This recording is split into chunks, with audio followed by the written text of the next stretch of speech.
We're kind of up against the clock, so I'm going to be firing a couple of things at you, if you don't mind, because, after another nuclear test firing, North Korea is now threatening to attack U.S. or South Korean ships, and because there's such a big Navy Marine presence here in San Diego, that really means something to us. So I wonder what you think the U.S. response should be to that threat. I think right now we need to get together with China and Russia, Japan. We've got to isolate this country. I think that you see that finally the whole world sort of uniting around this issue. Sadly, the UN has never been effective at this. Ever since, Korea, this almost, Somalia, Bosnia, they passed resolutions. But this is a point to where we need to work with both sides, both the past enemies and past friends, and make sure that we recognize the entire world community agrees that North Korea has to be called down on this. Because if you don't do it here, you have set the example for other countries to become rogue countries and not participate in the family of nations.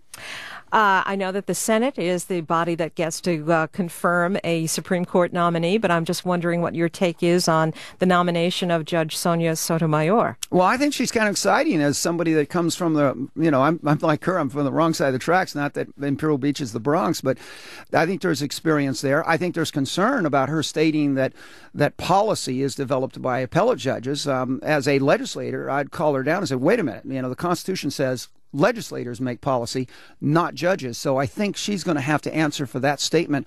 But I think there's no doubt that she's going to be confirmed. I think she is not as, a lot of Republicans are saying she's an extremist. I think she's not as extreme as the other lady on the Supreme Court. But the fact is that she is going to go there. And like you said, I have authority over the budget, but I have no more authority over her appointment than you do. So we'll be able to watch here. But I think she's going to be confirmed very quickly and move right into it. And I think she's ready to do it.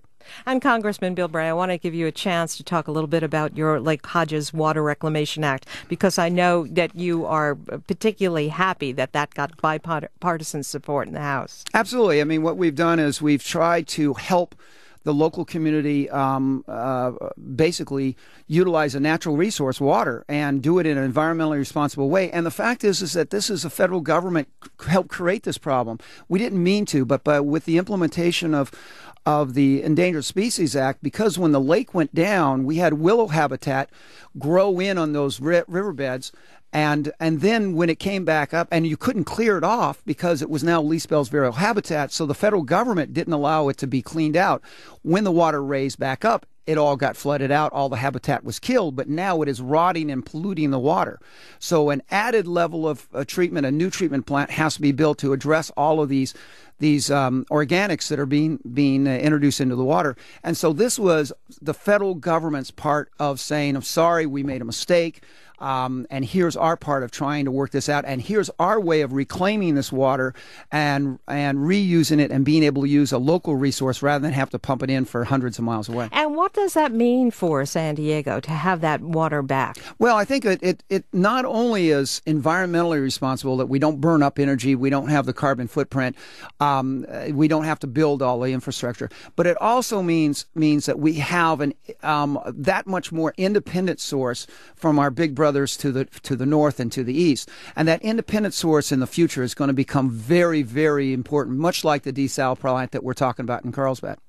I know that this has been a hectic interview. I want to thank you so much for being here and talking with us today. Anytime. Thank you very much. I appreciate it. Congressman Brian Bilbray has been my guest. We have to take a short break. These days will continue in just a moment.